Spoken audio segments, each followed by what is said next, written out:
Yadkin's heart raced as he took in the towering, otherworldly figure before him.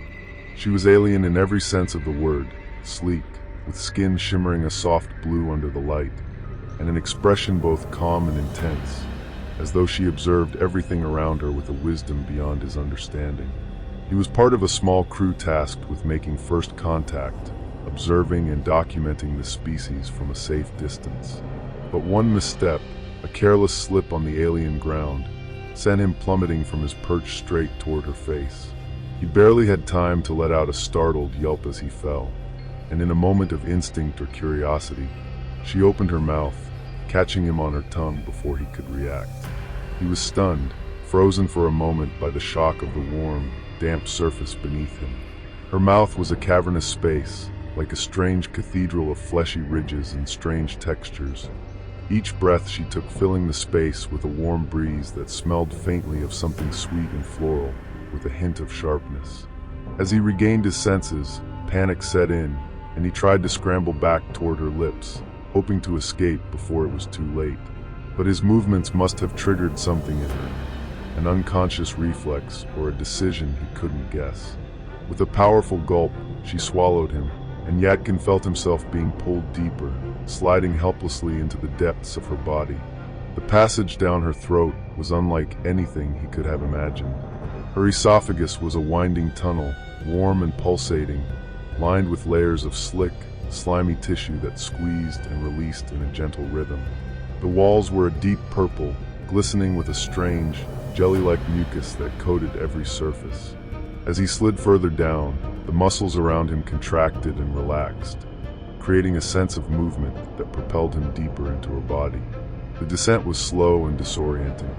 His clothes were quickly soaked, clinging to his skin as he tried to gain traction, but the thick, viscous mucus covering everything made it impossible to steady himself. The substance had an odd texture, slippery yet somehow sticky, and it clung to him, coating his skin in a thin, shimmery film. The further he went, the more he could feel it seep through his clothes, warming his body and leaving him drenched. His skin tingled slightly, as though the mucus had a mild anesthetic quality, numbing his senses even as it heightened his awareness of his surroundings. With each contraction, he felt the warmth of her body intensify, pressing in on him from all sides. He could hear the faint, steady thump of her heartbeat, a low, rhythmic sound that filled the space around him, reminding him of the immense life force that surrounded him. It was terrifying and exhilarating at the same time, a constant reminder of his vulnerability and the profound mystery of where he was. After what felt like an eternity, he was pushed through a tight ring of muscle and dropped into a larger chamber with a soft splash. He staggered to his feet, wiping the thick mucus from his face, and looked around, realizing he was now standing in her stomach. The chamber was immense, larger than he had imagined, with walls that flexed and contracted in slow, gentle waves. The walls themselves were lined with a dark, purplish membrane that glistened under the dim, bioluminescent light emitted by small, bulbous sacs hanging from the ceiling. The stomach was filled with a shallow pool of greenish liquid, frothing slightly as it churned around him. It was warm, almost comforting, but there was a faint sting to it that made his skin prickle. He realized it must be some kind of stomach acid, though much weaker than he had feared. Still, it left his skin tingling, and he knew he couldn't stay here forever. He had to find a way out. He took a hesitant step forward, feeling the strange floor give way slightly under his weight. The surface was covered in a spongy, fibrous substance that squished beneath his feet, creating small ripples in the shallow pool of stomach acid.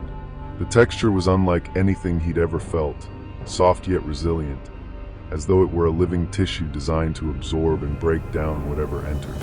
The acidic liquid sloshed around his ankles, thick and viscous, clinging to his skin and leaving a faint burning sensation wherever it touched.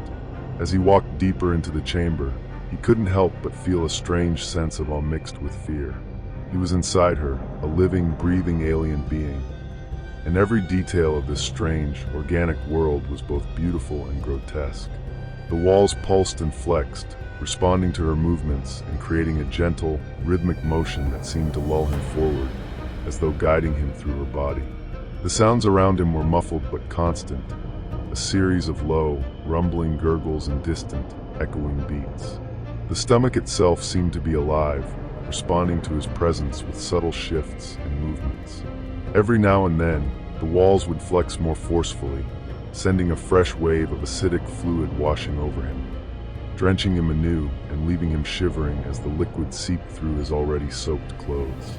He reached out, touching the stomach wall, feeling the warm, slimy membrane give way slightly under his hand. The sensation was oddly soothing, a reminder that this entire chamber was a living, breathing part of her.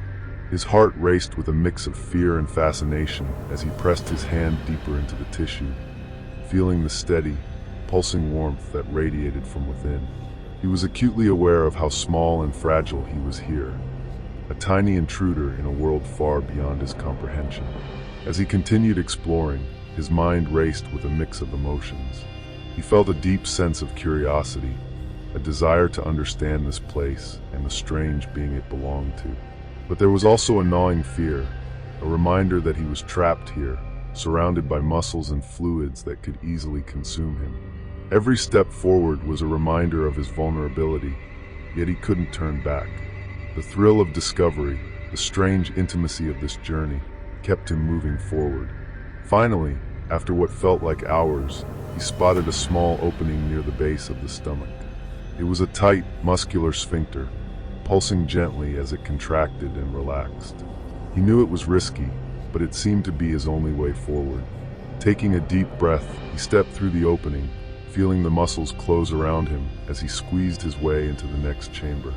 This new passage was even narrower, pressing in on him from all sides and coating him in a fresh layer of thick, greenish mucus. The substance clung to his skin, leaving him drenched and gasping for air as he crawled forward. The walls were softer here, almost velvety, and the air was filled with a stronger scent, a heady mix of floral sweetness and something faintly metallic. He continued forward, struggling through the tight, slippery tunnel, his body weighed down by the thick mucus that coated everything. The sensation was overwhelming, warm, wet, and suffocating, yet somehow exhilarating. He was lost in her body, surrounded by her life force, her scent, her warmth, and he felt a strange connection to her, a sense of awe and intimacy he couldn't explain. After what felt like an eternity, he emerged into another large chamber. This one was warmer, drier, and filled with a faint, bioluminescent glow that illuminated the strange, fleshy structures around him. The walls were lined with thin, membranous sheets that stretched across the space, creating an intricate web of tissues and fibers. Small sacs filled with glowing liquid hung from the ceiling, casting a soft, ethereal light that filled the chamber. He continued forward, his skin raw and tingling from the acidic fluids and thick mucus that covered him. His heart raced as he neared a small opening at the far end of the chamber, a faint glimmer of light shining through. He was exhausted, his body aching and drenched, but the sight of the exit filled him with a surge of hope. With one final push, he squeezed through the opening, emerging into the cool, fresh air outside. He collapsed to the ground, gasping for breath as he looked up at the alien woman towering above him, unaware of the incredible journey he had just taken inside her. He lay there, soaked and trembling, his mind racing with memories of the strange, beautiful, terrifying world he had just experienced. He felt small and insignificant, yet profoundly alive, filled with a sense of awe and wonder that would stay with him forever.